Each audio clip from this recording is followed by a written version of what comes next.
73의 이론입니다. 이론 미리 좀 풀어보셨나 모르겠습니다.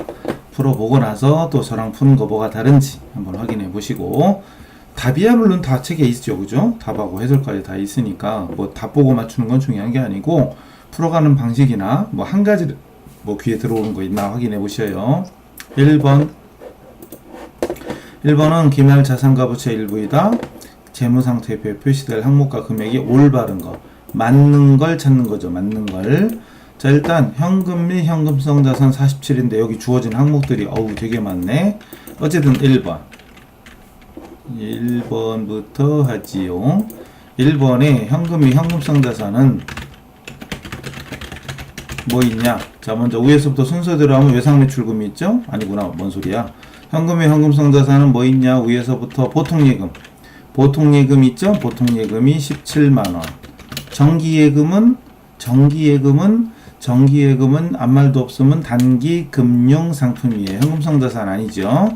그 다음 자기하수표는 현금이죠. 그래서 28.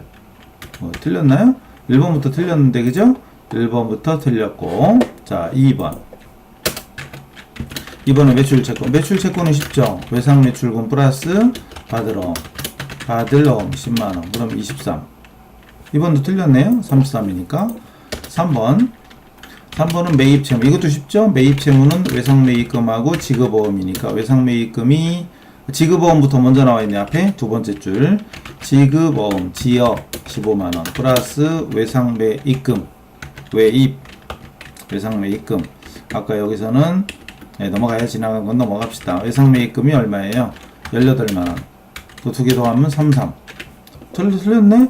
그럼 1, 2, 3번 다 틀렸으니까 답이 4번이겠지요. 유동부채 뭐 있냐? 유동부채에는 위에서부터 미지급금 12만원 플러스 지급어음도 미지급금이죠. 지급어음도 15만원 플러스 외상매입금도 유동부채입니다. 18만원. 없네요? 끝. 그래가지고 45만원이 답이죠. 됐죠? 자, 1번 재무상태표나 손익계산서의 설명 중에 잘못된 걸 고르래. 잘못된 거. 자산은 유동과 비유동 맞고, 비유동에는 투자, 유형, 무형 및 기타 비유동 맞죠. 2번 부채는 유동과 비유동이고, 사채와 장기차입금, 퇴직급여, 충당부채는 비유동이다. 중요하죠. 비유동에 사채, 장기차 들어간 거, 충당부채 이런 것들이 있습니다. 맞고. 손익계산서는 매출 총손익, 영업손익, 경상? 지금은 경상손익이랑 구분이 없는데요? 이런 말이 없죠. 지금은 이런 말이 없습니다. 법인세, 비용, 차감전, 순손익, 단기손익이다. 이 말이 없습니다. 옛날에 있던 거, 옛날에. 답이네요, 그럼? 그 다음 유동성 배열법에 따라 유동성이 큰, 우리 일반 기업회계 기준은 유동성 배열이고, 국제 기준에서는 유동, 비유동 구분법 좀 다른 거예요. 근데 우리는 국제 기준은 아니니까 넘어가도록 하고, 기업회계 시험이라든가 다른 시험 같이 준비하시는 분이 있으면 국제기준하고 좀 다르다는 거 확인하시고 통과. 그 다음 자본에 대한 설명 중에 잘못된 걸 찾으래요. 잘못된 거. 자본금은 법정자본금이다. 즉 법정자본금은 발행주식수 곱하기 주당 액면가란 얘기예요. 발행주식수 곱하기 주당 액면가로 해라. 이거 맞는 거죠. 일단 주발초, 자기주식 처분이익, 할인발행차금은 자본잉여금이다. 아니다. 할인차금은 자본조정이죠. 이 두 개는 맞죠? 주감자, 주식발행초과금, 감자차익, 자기주식 처분이익은 자본잉여금인데, 할인차금은 자본조정의 마이너스 항목이죠. 마이너스 항목이에요. 답 나왔네요. 그럼 잘못된 거 2번이 답이고, 자본조정은 당의 성격으로 보아 자본거래지만 최종 납입자본은 자본금이나 자본잉여금을 얘기합니다. 납입자본은 자본금하고 자본잉여금을 얘기하는 거예요. 로 볼 수 없거나 자본의 가감 성격이다. 맞는 거죠. 다른 걸로 분류할 수 없는 거 맞고, 자본잉여금은 증자나 감자 등 주주와의 거래에서 발생한다. 전문용어로 자본거래. 자본을 증가시키는 잉여금이다. 자본잉여금 맞죠? 자본거래입니다. 주주와의 거래, 자본과 관련된 거래, 자본거래라고 합니다. 증자나 감자, 자기주식 거래 등 자본거래에서 발생하는 잉여금이 자본잉여금. 4번 유가증권 거래로 인하여 17년도 단기 손익에 미치는 영향. 단기 손익, 즉 단기의 수익이나 비용으로 처리할 거, 수익이나 비용으로 처리할 거 묻는 겁니다. 자, 4월 달에 단기 투자 목적으로 1000주 6,000원씩 취득했고 6월 달에 500주 사왔던 건 1000주인데 500주를 팔았단 말이에요. 자, 그러면은 중요한 건 구입할 때 여기 수수료 없네요. 단기 매매 증권이고 구입할 때 수수료가 없어요. 그죠? 수수료가 없으면 구입할 때는 비용이 발생하지 않습니다. 만약에 단기 매매 증권을 구입할 때 부대비용, 재비용, 거래원가, 수수료가 들어갔다면 단기 비용, 우리 실기에서는 900권대의 영업의 비용인 거죠. 900권대 수수료 비용으로 처리하는데 여기는 그거 없죠. 구입할 때 그냥 원가만 써 있습니다. 그럼 처분할 때 처분 손익이 발생하겠죠. 처분 손익은 처분가액 마이너스 장부가죠. 처분가액은 500주 곱하기 일단 한꺼번에 계산하죠. 장부가. 여기서의 장부가액은 취득원가죠. 이 문제에서는 평가가 없었으니까. 그럼 처분손익은 500주 곱하기 처분가액은 7,000원이고 주당 취득가액은 6,000원이죠. 주당 취득가액. 그럼 주당 1,000원 이익이죠. 주당 1,000원 이익에 500주니까 50만원이 이익이 됩니다. 50만원 이익이니까 순이익 증가 1번이죠. 1번이 되겠죠. 자, 그 다음에 만약에 여기 수수료 있었으면 수수료도 포함됩니다. 그 다음에 재무제표에 미치는 영향 바르게 표시한 거. 업무용 차량을 취득하기로 하고 지급한 선급금인데 차량 유지비로 처리됐대요. 맞는 건 선급금을 뭘로 처리했다고요? 선급금을 차량 유지비로. 결론은 선급금이라는 자산을 차량 유지비라는 비용으로 처리한 거죠. 결과적으로 자산을 비용 처리했으니까 자산은 과소계상되고 비용은 과대계상됩니다. 비용이 과대계상되면 순이익이 과소계상되고 자본도 과소계상되죠. 자, 이렇게 자산 과소, 비용 과대. 그리고 비용이 과대계상되면 순이익 과소, 자본의 과소가 이루어집니다. 그러면은 수익 과대는 수익은 없죠. 여기는 비용 과대. 이게 답인데요, 그럼? 그죠? 이게 답이죠? 그리고 자본 과대는 아니고 자본 과소, 자산은 과소입니다. 그죠? 손익계산서 설명 중에 잘못된 거. 제품이나 상품의 매출액에 대응하는 원가, 매출원가.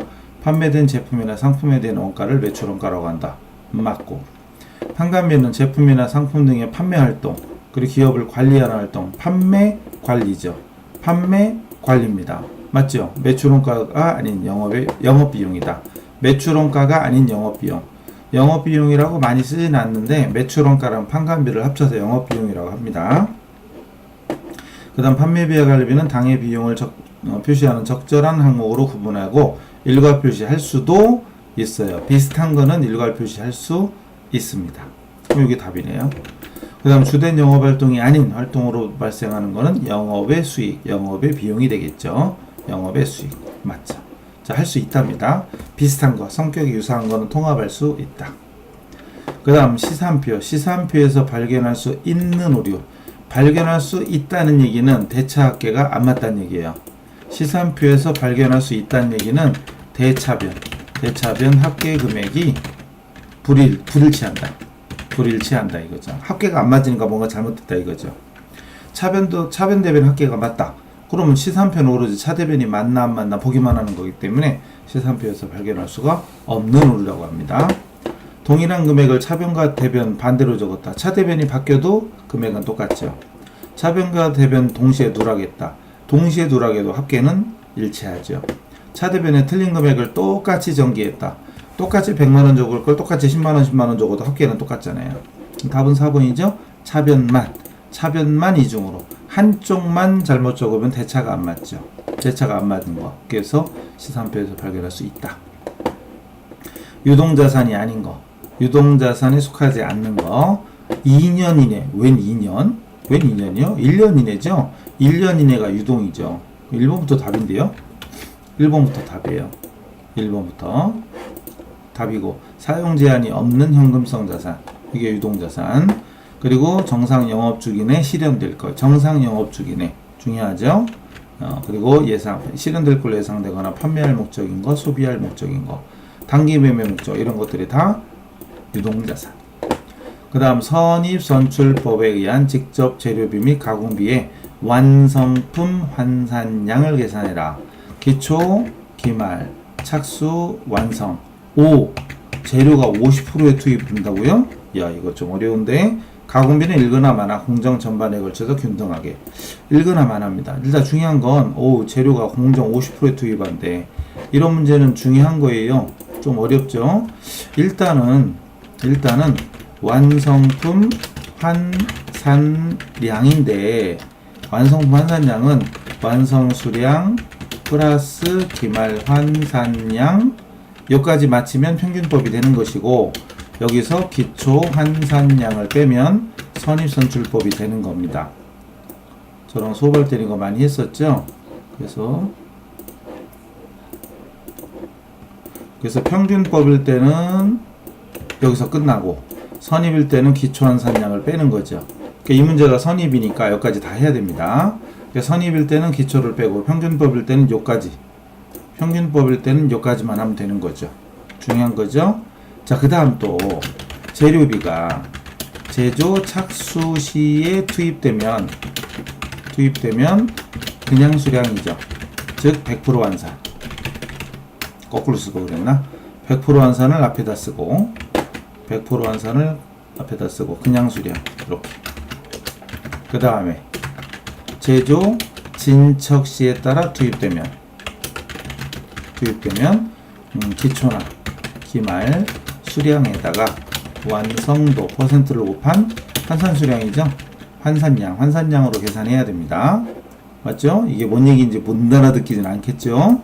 이론 다시 해야 됩니다.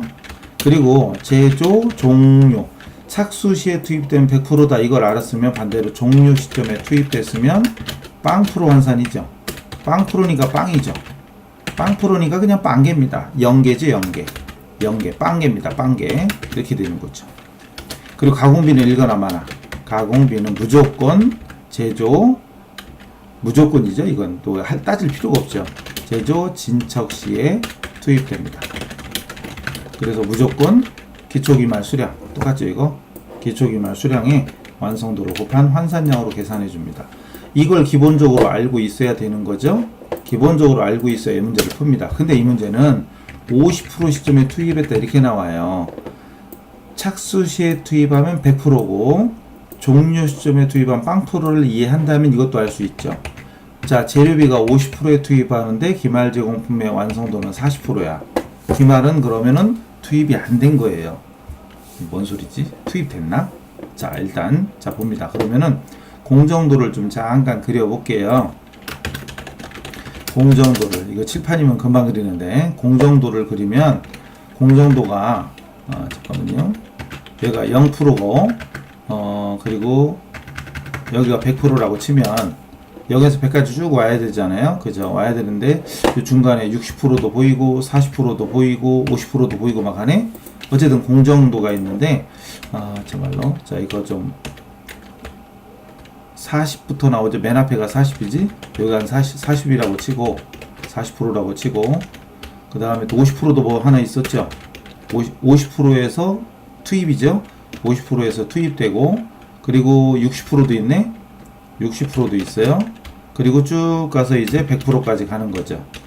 자, 어쨌든 공정도가 이렇게 이루어진다고 가정했을 때 40%, 50%, 60% 뭐 이렇게 있다고 치고 자, 공정도 그리는 방법은 자, 먼저 완성수량, 완성이 총 3만이잖아요.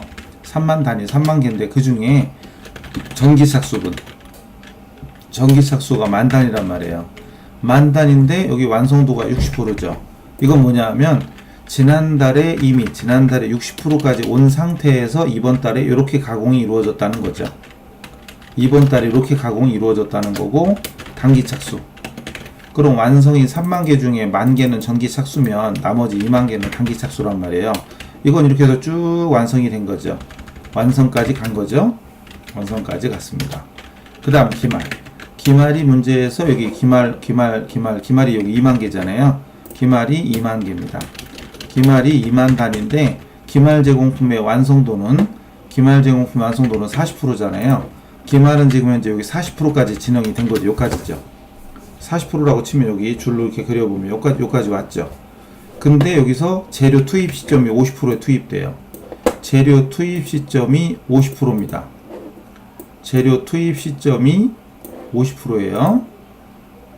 이렇게 50%. 그럼 여기가 투입 시점이면 이렇게 줄로 그려봐요. 투입 시점 기말 제공품 아직 50%까지 안 갔잖아요. 투입이 안 됐죠. 기말 제공품에 투입이 돼야 되는데 안 됐단 말이에요. 안 됐으니까 이건 빵프로 환산하는 거죠. 빵프로.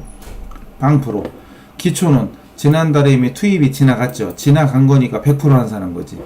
지난달에 이미 이걸 지나갔죠. 지나갔으니까 이건 100% 환산이에요. 자, 어쨌든 공정도 그리는 연습을 해야 됩니다. 쉽지 않죠? 그러니까 요 50% 시점을 지나갔냐 안 지나갔냐, 요 지점을 지나갔냐 안 지나갔냐, 이게 포인트입니다. 자, 기말은 안 지나갔고 기초는 이미 지나갔어요. 이미 지난달에 이미 투입된 거예요. 그래서 완성품 환산량을 구하자. 자, 먼저 재료비부터. 재료비는 완성 수량이 2만 개잖아요. 3만 개죠? 3만 개 플러스 기말 환산량. 이때 기말이 원래 2만 개인데 완성도가 투입 시점이 50%에 투입하는데 기말은 현재 50%까지 여기까지 안 갔잖아요. 여기서 끝났잖아요. 그럼 빵프로죠. 빵프로. 마이너스 기초 환산량. 기초가 원래 10,000개죠. 10,000개인데 기초는 이미 100% 투입이 끝났으니까 100%죠. 그래서 여기는 빵개니까 필요도 없고 요거 10,000개 빼면은 20,000개죠. 재료비 환산량은 20,000개.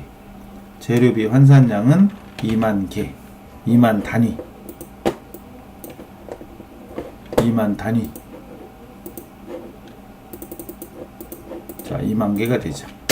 그 다음 가공비. 가공비는 완성 30,000개 플러스 기말 20,000개인데 가공비는 무조건 완성도 따지는 거죠. 근데 어쨌든 재료는 50%에 투입이 되지만 가공비는 작업이 진행하면서 계속 투입되는 거기 때문에 40% 진행했으면 40%에 투입된 거예요. 무조건 환산해 줘야 됩니다. 마이너스 기초 10,000개인데 마찬가지입니다. 가공비는 무조건이에요. 가공비는 완성도가 60%죠. 기초가 60이었잖아요. 60%입니다. 이렇게 계산해야 돼요. 그럼 이게 8,000, 요건 6,000이니까 2,000 더 해야 되네. 그럼 32,000이 되나요? 32,000. 32,000 단위, 32,000개 이렇게 되죠. 재밌죠? 이거 알면은 회계일급 수준에서 다 한 겁니다. 그럼 재료가 2만, 가공비가 32,000. 2만, 3만, 이거 하나밖에 없네? 재료비만 구하면 답이 나오네요. 재료비만 구하면 답이 나오네요. 재료비만 구하면 이거는 그래도 그나마 하나만 구하면 답이 나오니까 그나마 다행인 거죠. 하여튼 이 공정도 그리는 연습 50% 시점, 재료가 50% 시점에 투입된다는 점, 요 시점에 투입된다는 점, 이거를 이렇게 표시할까 그냥 색깔로. 요때 투입된다는 점, 이것도 이상하네. 하여튼 요때 투입된다는 점, 요때, 그리고 요때 투입돼요. 그러니까 투입되는 시점이 여기인데 기말은 아직 도달을 안 했고 기초는 이미 지나간 거죠. 지난달에 이미 여기까지 통과된 거죠. 여기까지 이미 통과된 상태에서 왔으니까 이미 투입이 된 겁니다. 어쨌든 요 50% 시점이 됐을 때 투입된다는 점, 이걸 확인하시고 통과. 어렵죠? 그 다음에 재고자산 계산 방법인데 성격이 다른 거. 이동평균, 실사법, 계속기록법, 혼합법. 답은 이동이죠. 이거 나와야 돼요. 이동.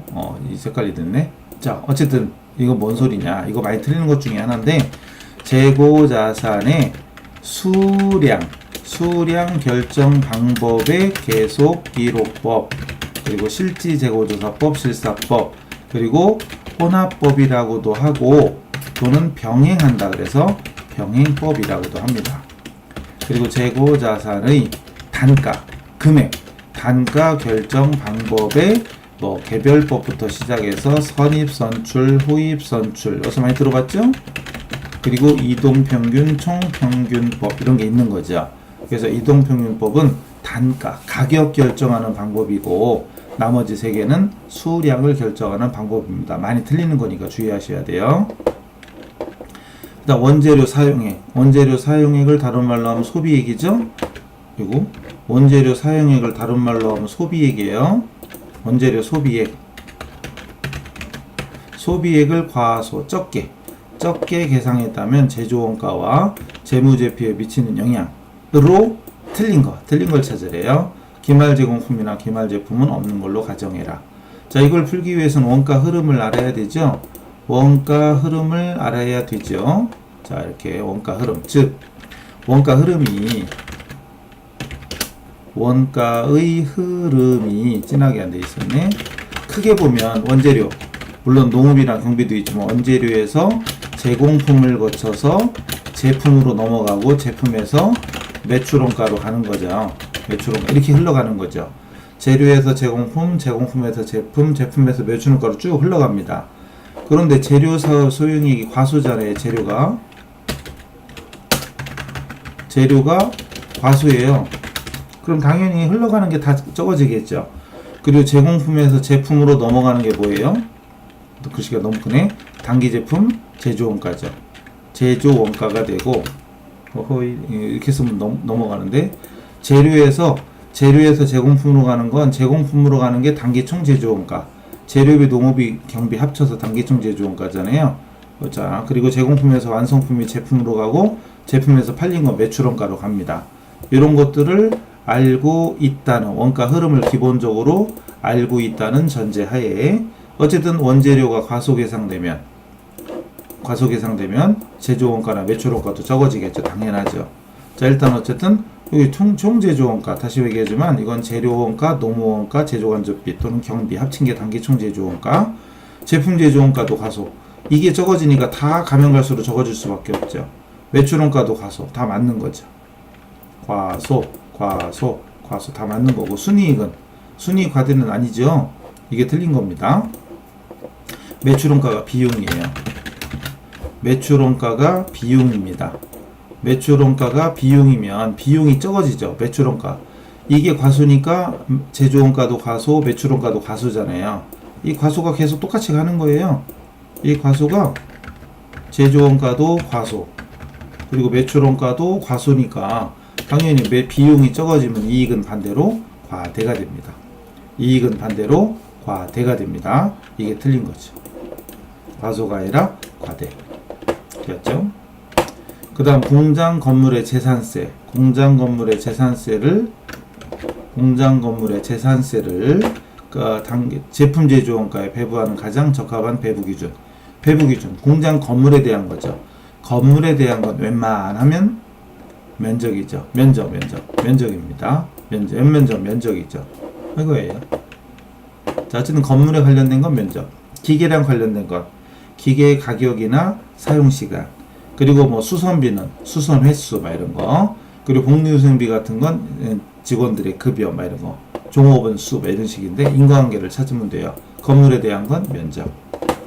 그 다음 부가세에 대한 설명으로 틀린 걸 찾으래요. 부가세 납세 의무자는 영리사업자에 한정한다. 이거 눈치껏 때려 맞춰도 돼요. 이건 뭐뭐에 한정한다 이런 말로 웬만하면 틀리죠. 영리 비영리 따지지 않습니다. 어쨌든 X예요. 어쨌든 영리 비영리 불문합니다. 상관없어요. 그리고 어찌가나 뭐뭐 반드시 오직 모든 이런 말로 웬만하면 틀리다고 보셔도 돼요. 답 나왔고, 원칙적으로 사업장마다 신고와 납부를 해야 됩니다. 사업장별 과세 원칙이라고 하죠. 사업장별 과세 원칙. 물론 예외가 있죠. 사업장별 과세 원칙의 예외는 뭐다? 그렇죠. 여기 있네. 주사업장 총괄납부. 또 하나 있죠. 사업자를 단위로 하여 단위 과세하는 사업자 단위 과세제도. 이거는 예외. 사업장별 과세 원칙의 예외입니다. 그 다음에 보관, 단순한 보관 관리만을 하는 장소. 이걸 하치장이라고 하죠. 하치장은 사업장이 아니다. 그런데 반대로 중요하죠. 하치장은 사업장이 아닌 것 맞는데 중요한 건 이거랑 같이 나온 거 있잖아요. 직매장, 직판장. 이거는 사업장으로 본다. 하치장은 사업장이 아니지만 직매장은 사업장으로 본다. 중요한 거죠. 부가세법상 공급 시기, 과세 시기에 대한 설명 등등은 잘못된 걸 찾아라. 재화 이동이 필요하다. 인도될 때. 맞죠? 재화의 공급으로 보는 가공이면 재화를 인도할 때. 이것도 맞죠? 반환 조건부, 무슨 조건부죠? 조건부. 동의 조건부 판매는 그 조건이 성취되거나 판매가 확정될 때. 맞는데요? 맞고. 상품권 등 현금 또는 외상으로 판매하고 상품권 등이 현물과 교환된다면 상품권을 현금 또는 외상으로 판매한 때가 아니라 교환할 때죠. 상품 인도할 때입니다. 이게 교환할 때예요. 교환시. 바꿔 말하면 물건으로 넘겨줄 때. 회계상 수익인식하고 같죠. 상품권을 팔은 것은 진짜로 팔린 게 아니죠. 돈은 받았지만 상품 팔린 게 아니에요. 그러니까 실제 상품과 교환했을 때가 진짜 팔린 거니까 교환했을 때가 진짜 수익으로 인식하는 또는 과세하는 시기, 공급시기입니다. 그다음 부가세 과세 표준에 포함되는 거, 포함되는 과세 표준에 포함. 그래서 포함되는 거와 포함되지 않는 거 되게 중요하다고 그랬잖아요. 그 중에 매출 내놓으리, 매출 할인 이런 것들은 포함되지 않는 거에 대표적인 거죠. 포함되지 않는 거. 그리고 여기 직접 관련 없는 국고보조금, 공공보조금, 연체이자, 그리고 반환조건부 용기대금, 또 공급받는 자에게 도달하기 전에 멸실, 훼손된 거. 지금 제가 딴딴한 말처럼 하는 걸로 들리면 안 돼요. 지금 1, 3, 4 이런 것들은 과세 표준에 포함하지 않는 거에 대표적인 것들이에요. 또 구분기재하는 봉사료 막 이런 것들 있죠. 그죠? 포장용기, 반환조건부, 포장용기 이런 것들. 근데 할부 판매 이자 상당액은 즉 회계로 따지면 매출액으로 잡히죠. 회계로 따지면 매출액에 잡힙니다. 즉 과세 표준에 포함이 돼요. 자, 그리고 이거 말고 또 하나 중요한 거 있죠. 자, 과세 표준에 포함하는 거, 포함하지 않는 것도 있는데 과세 표준에서 공제, 차감하지 않는 것 되게 중요한 거 있죠. 대합한돈. 뭔 소리야? 이것까지 딱 알아야지 공부가 제대로 된 거죠. 대합한돈, 대손금, 하자보증금, 판매장려금, 대합한돈 이것도 잘 나오죠. 되게 중요한 거예요. 그럼 지금 제가 하는 얘기들이 다 중국말로 안 들리고 이런 게 있었지 내지는 내가 이미 알고 있는 거야. 그러면 이제 합격 수준이 되는 거죠.